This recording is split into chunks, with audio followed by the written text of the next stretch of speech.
wabarakatuh. Apa kabar semuanya? Selamat datang kembali di Nur Wahidah Channel, channel cahaya untuk semua orang. Amin ya Allah ya Rabbal Alamin.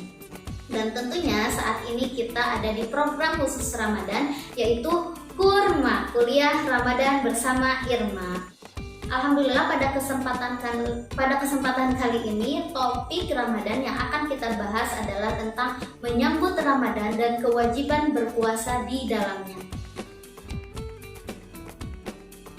Dan di bulan Ramadan ini ada satu ibadah yang Allah wajibkan kepada kita sebagai umat Islam, yaitu berpuasa.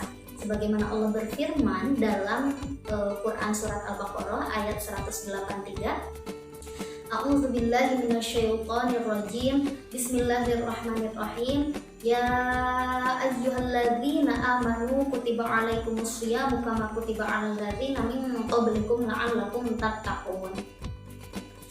Hai orang-orang yang beriman, diwajibkan atas kamu berpuasa sebagaimana diwajibkan atas orang-orang sebelum kamu agar kamu bertakwa. Jadi di sini Allah mewajibkan kepada kita untuk berpuasa di bulan Ramadan, untuk berpuasa sebagaimana Allah sebelumnya itu telah mewajibkan berpuasa kepada orang-orang sebelum kita atau kepada umat-umat sebelum Nabi Muhammad.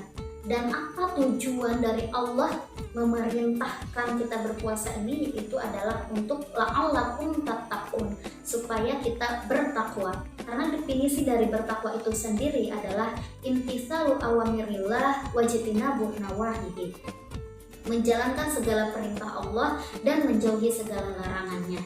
Jadi ketika Allah perintahkan untuk berpuasa, maka kita harus melaksanakan karena ini adalah perintah Allah.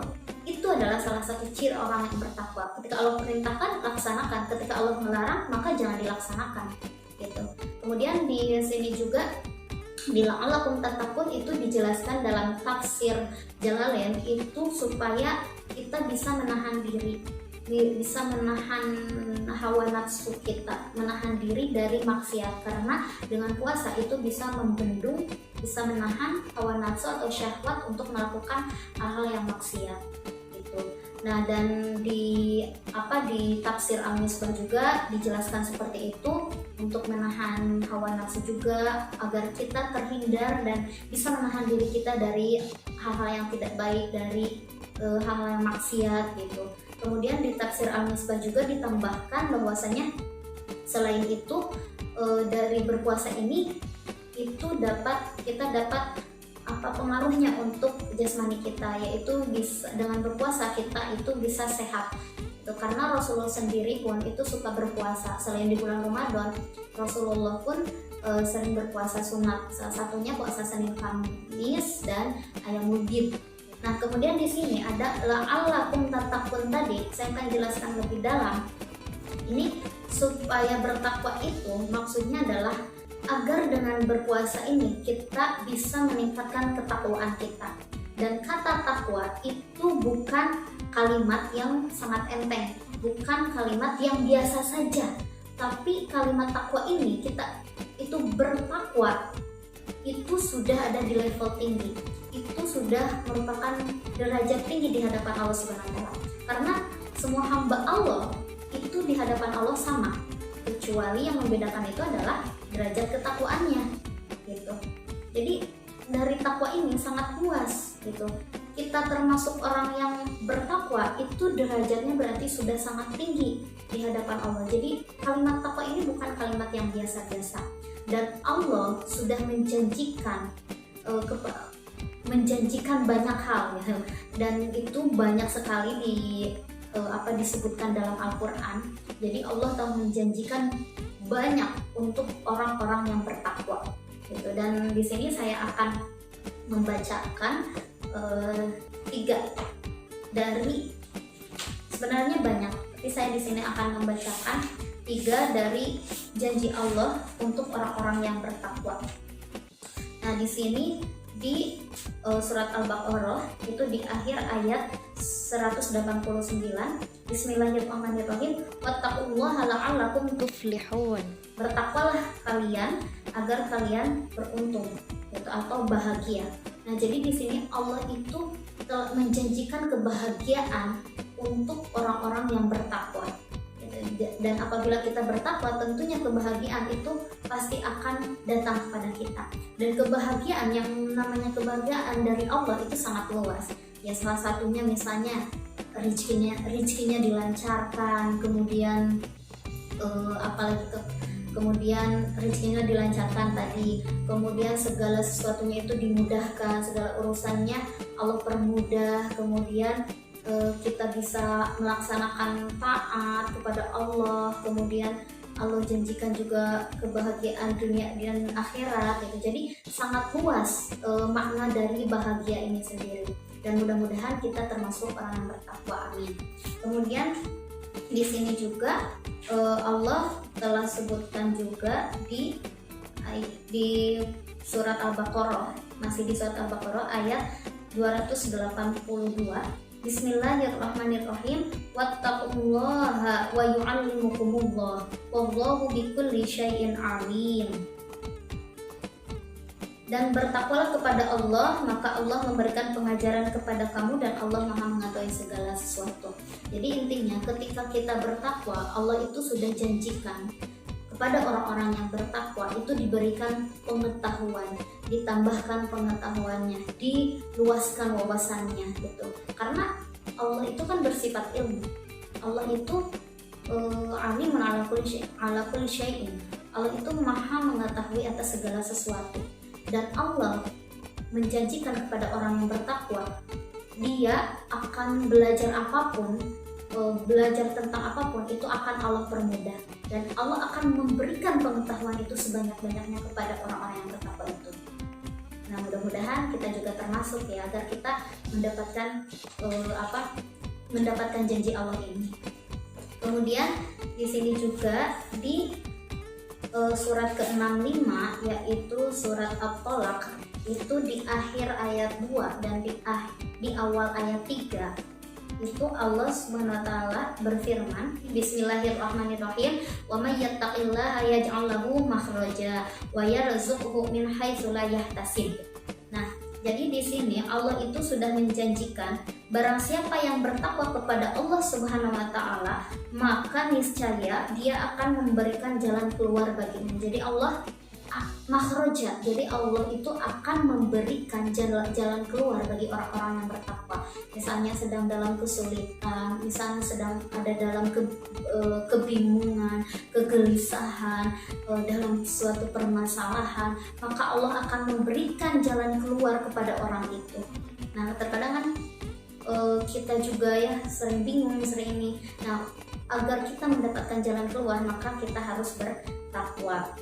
Kemudian, dan di sini juga Allah menjanjikan dan dia akan memberinya rezeki dari arah yang tidak disangka-sangka. Jadi wa yarzuquhu min haitsu la yahtasib. Jadi dia akan mendapatkan rezeki min haitsu la yahtasib. Jadi benar-benar tidak disangka-sangka dimanapun datangnya berada, karena sumber rezeki itu adalah Allah. Allah yang mendatangkan segalanya.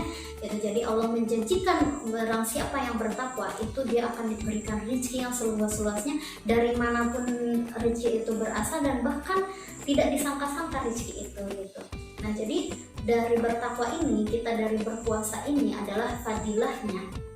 Fadilah dari berpuasa ini itu adalah supaya kita bisa meningkatkan ketakwaan, dan derajat takwa itu jelas sangat tinggi di hadapan Allah Subhanahu wa taala, dan Allah sangat menjanjikan banyak untuk orang yang bertakwa, dan mudah-mudahan kita semua bisa meningkatkan ketakwaan kita. Amin ya Allah ya rabbal alamin.